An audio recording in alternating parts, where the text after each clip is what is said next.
Coucou tout le monde et bienvenue aux notes de cours numéro 20. Aujourd'hui, on parle de la factorisation. Puis la factorisation, c'est un synonyme de mise en évidence simple. Je sors ma première couleur. Je viens surligner le mot factorisation et mise en évidence simple. Ça, je vous le dis tout de suite, là, on le voit en secondaire 3. Vous allez le voir aussi en secondaire 4, puis vous allez l'utiliser aussi en secondaire 5. Ce qui veut dire que la capsule d'aujourd'hui, oulala, on essaie de bien l'écouter. Alors, la factorisation ou la mise en évidence simple, le but, c'est de sortir ce qu'il y a de commun pour réduire une expression.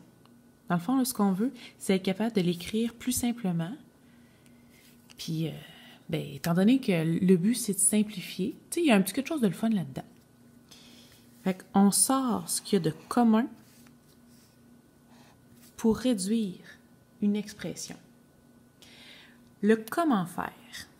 Bon, comment faire, c'est un titre. On va faire la mise en évidence, mise en évidence simple. Ça, c'est un titre qui est à retenir. Cette année, on voit la mise en évidence simple et l'an prochain, vous allez continuer de travailler avec celle-là, mais vous allez aussi ajouter la mise en évidence double. OK. Alors, moi, je voulais travailler en étapes. Puis chacune des étapes va avoir sa couleur. Si je lève un peu mes notes, j'ai l'étape 1, l'étape 2, l'étape 3. On va donc avoir besoin de 3 couleurs différentes. La première étape, ça va être de trouver le PGCD, le plus grand commun diviseur. C'est mon étape numéro 1. Je viens la surligner. Ensuite, je viens essayer de trouver qu'est-ce qui est commun à 7x à la 2 et 14x. Qu'est-ce qui revient dans les deux? Bon, moi, ce que je vous suggère, c'est de travailler en 2 colonnes. La première, on va venir faire nos tables de multiplication. 1 fois 7 donne 7. Et étant donné que c'est un nombre premier, que je n'ai pas d'autre chose, bien, ça va être mes 2 options.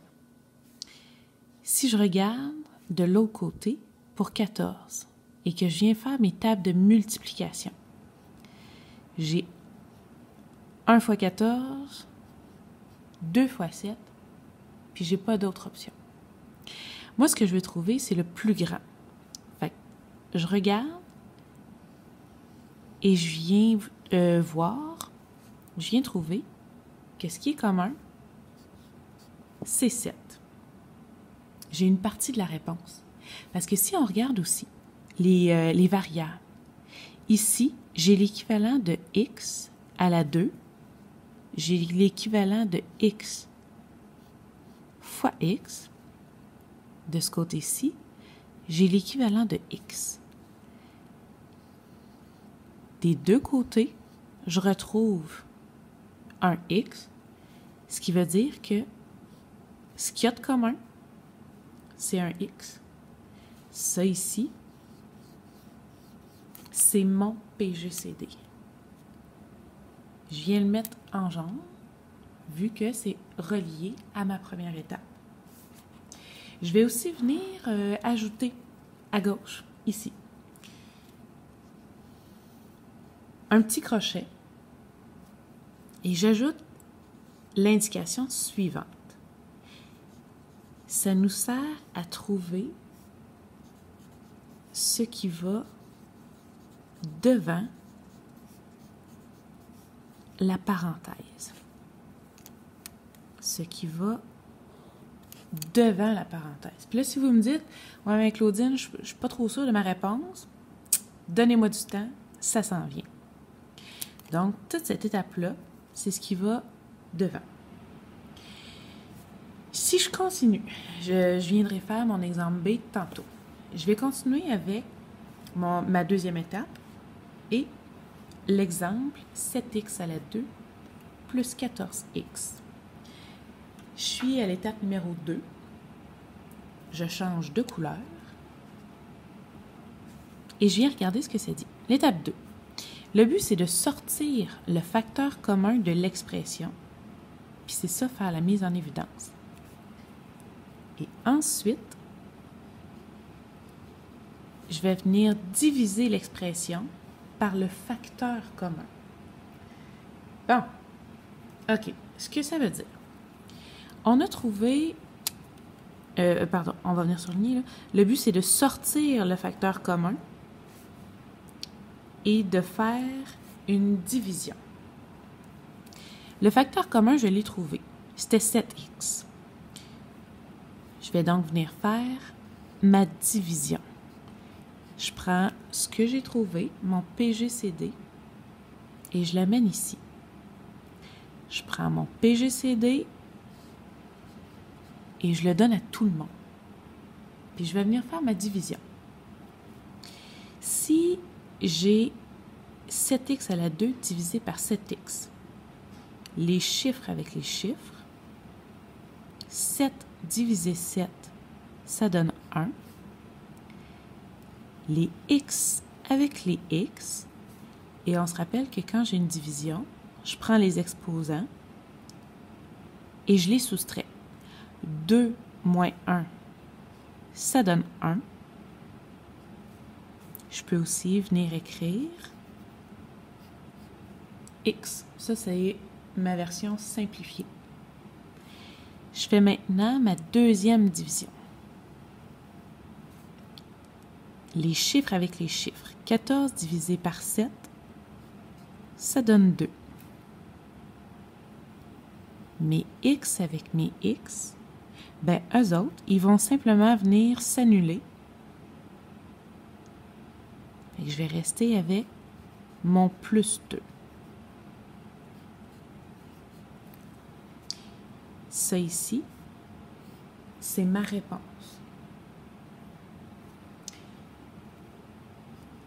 Au numéro 1, on était venu ajouter une petite note. Quand on trouve le PGCD, c'est ce qui va devant la parenthèse. Mais là, ça va me prendre quelque chose qui va en dedans. Et ça va être cette réponse-là. Cette réponse-là, je vais venir l'ajouter dans la parenthèse. J'indique ce qui va dans la parenthèse. Et je viens souligner le mot dans. OK. Là, j'ai la troisième étape à faire. Et selon moi, ben c'est la plus simple. Je viens écrire la réponse simplifiée. Puis la réponse simplifiée, c'est tout le temps une parenthèse avec quelque chose devant. Bon, quelque chose qui va devant. C'est ma première étape, mon PGCD. OK, je l'indique. J'avais trouvé 7x, je l'inscris. Ensuite, j'avais trouvé aussi ce qui allait dans ma parenthèse. Et c'était x plus 2. Si je réutilise mes couleurs, le 7x, c'est mon PGCD. C'est ce qui est commun, ce qui revient dans mes deux. Et dans ma parenthèse, en fait, c'est ce qui reste. Et c'est tout ça qui est ma réponse. Voilà pour l'exemple A. Je tasse un peu ma feuille. Je vais venir faire l'exemple B. j'ai 60x à la 3 plus 20x à la 2y. La première chose que je fais mes deux colonnes pour être capable de trouver mon PGCD. Puis je viens faire mes tables de multiplication. Qu'est-ce qui donne 60? Je commence par 1. 1 fois 60. J'y vais ensuite avec le 2. 2 fois 30. 3. J'ai 3 fois 20. 4. Je vais avoir 4 fois 15. J'aurais pu continuer avec 5, 6. Mais je ne sais pas comment vous dire ça. C'est sûr que ça ne peut pas être plus grand que ça parce que j'ai 20. Si je le fais ici, 1 fois 20, 2 fois 10, 3 ça ne marche pas. Je vais avoir aussi 4 fois 5. Puis ce que je vous disais, là, c'est que ça ne me donnait rien d'aller plus haut que ça, vu que j'ai déjà 20. C'est mon plus grand. Fait que je viens me l'indiquer. C'est 20. Maintenant, du côté des variables, du côté des lettres. 60x3, j'ai x fois x fois x. Du côté du 20, j'ai x fois x fois y. Si j'essaie de trouver ce qui se retrouve à gauche et à droite, on appelle ça ce qui est commun. J'ai 2x, puis le reste qui n'est pas commun. Mais mes 2x, je vais simplement venir les inscrire ici. C'est ça qui est commun. Je le sors, ça fait partie de mon PGCD. Et c'est ma réponse. Je viens donc la mettre en couleur. Pour ma deuxième étape, on sort le facteur commun. Et une fois que c'est fait, on va venir faire notre petite division. Mon facteur commun, c'était 20x à la 2. Je vais l'utiliser pour venir faire ma division. Je vais diviser par 20x2 mes deux termes. Ma première division, les chiffres avec les chiffres, 60 divisé par 20, ça donne 3. Mes x avec mes x, je viens soustraire mes exposants. 3 moins 2, ça donne 1. Ici, mes chiffres avec mes chiffres, 20 divisé par 20, ça donne 1. J'ai x2 divisé par x2, c'est comme s'il s'annulait. Il me reste 1y et je vais venir simplifier ça. 3x plus y. Et cette partie-là, ça va être ce qui va être dans ma parenthèse. J'ai trouvé ce qui va devant et ce qui va dedans. Il me reste à écrire la réponse simplifiée. Je commence avec le PGCD, qui était 20x à la 2. Et je viens mettre ce qui va entre parenthèses, mon étape 2, ce que j'ai trouvé en premier, ce que j'ai trouvé en deuxième, et ma réponse factorisée, c'est vraiment tout ça. Bon, on continue. Là, on remarquera que j'ai fait un zoom. Au total, vous allez voir ce que je vais écrire. OK. Dans les prochains exemples, le premier avec lequel on va travailler, ça va être 10x à la 3 plus 40x. je me fais 2 colonnes et je me fais mes tables de multiplication. Qu'est-ce qui donne 10? 1 fois 10 et 2 fois 5. Qu'est-ce qui donne 40? 1 fois 40, 2 fois 20, 4 fois 10, 5 fois 8, puis c'est pas mal ça.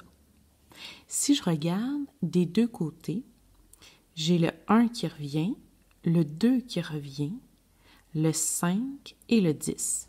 Moi, ce que je veux trouver, c'est celui qui revient, mais c'est celui qui est le plus gros. Et dans ce cas-ci, c'est 10. Donc, le PGCD, c'est 10. Ensuite, de ce côté-là, j'ai 3x. Ici, j'en ai juste un. Moi, mon truc, c'est simplement de prendre, si j'ai des lettres qui reviennent, comme le x ici, il est commun aux deux, je prends le plus petit. Puis ça s'arrête là.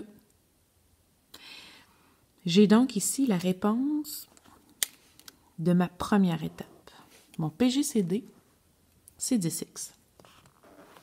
Si je monte un petit peu, la deuxième étape, c'était de venir utiliser mon PGCD pour faire une petite division. J'utilise la réponse que j'ai trouvée et je viens diviser. Chiffre avec chiffre, 10 divisé 10, 1.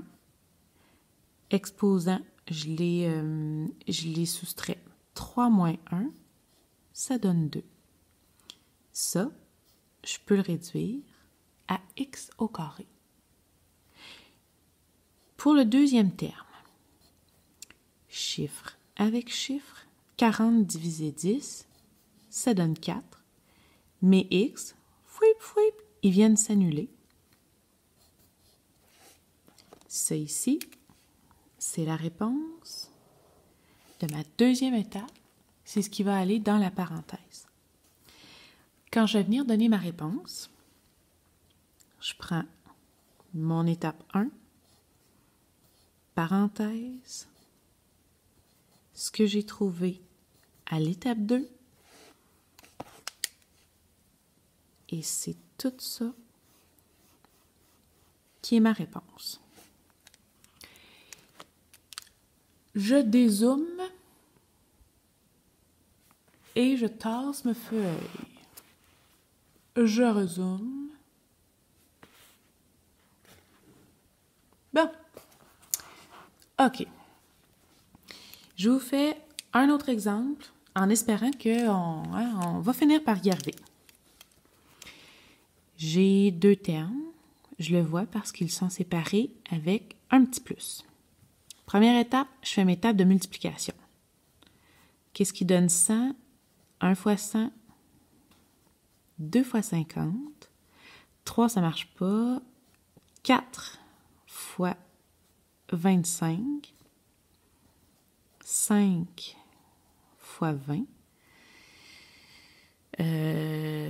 Pour le reste, je pense que c'est pas mal ça. Oh non, 10 fois 10, pardon. 10 fois 10. J'ai sorti ce qui donne 100. Je vais y aller de l'autre côté avec ce qui donne 60. 1 et 60. 2 fois 30. 3 fois 20.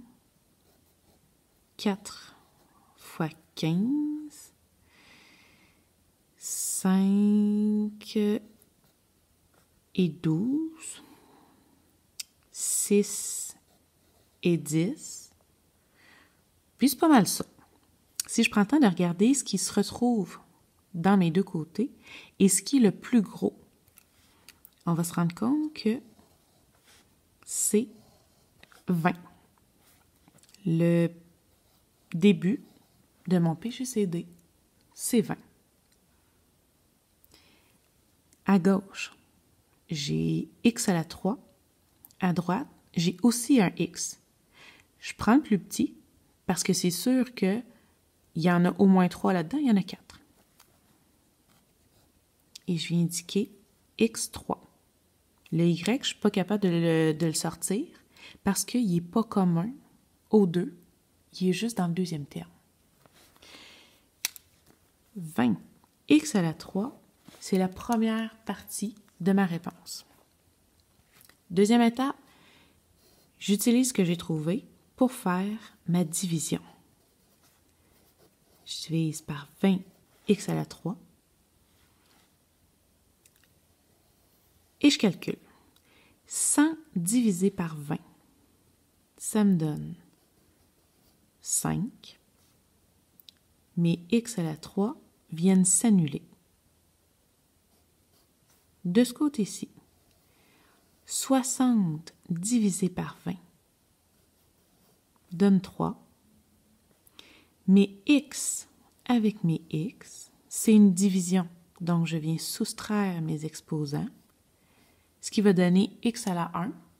Ben moi, je l'écris simplement x. Et j'oublie pas de descendre le y. C'est un peu triste si on l'oublie. Pas question de le rejeter. Comme Pierre-Luc Arnois le dit au mois de septembre, on accepte tout le monde. Maintenant, la réponse.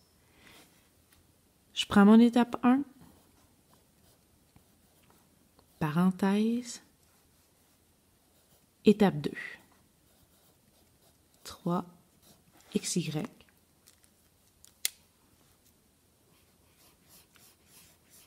et je mets en évidence ma réponse. Bam! C'est fait. Maintenant, vous savez factoriser. OK, bye bye.